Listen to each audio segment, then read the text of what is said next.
Hello everyone, welcome to Rome Tech. Today we will be discussing how to import your bookmarks and other web browser information, like passwords, from any browser on your Mac right into Safari. It's an easy process, so let's get started. First things first, make sure you completely quit the web browser you want to import the information from.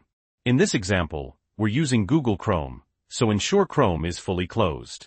Now, open Safari. Once Safari is open, go to the File tab located at the very top of your screen. Click on it, and then hover your mouse over Import From. A menu will appear. Choose the web browser you want to import your data from. Again, in our case, that's Google Chrome.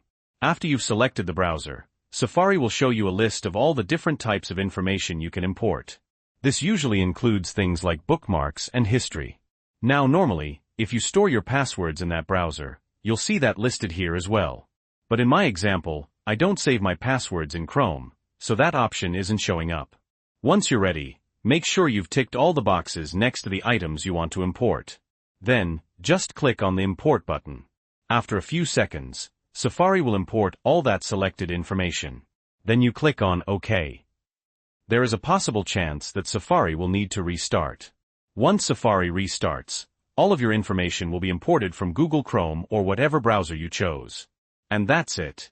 You can now start using Safari as you normally would, with all your bookmarks and data ready to go. So if you found this video helpful, please leave a like below.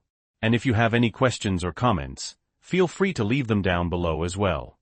Thanks for watching. Don't forget to subscribe to Rome Tech for more helpful tutorials.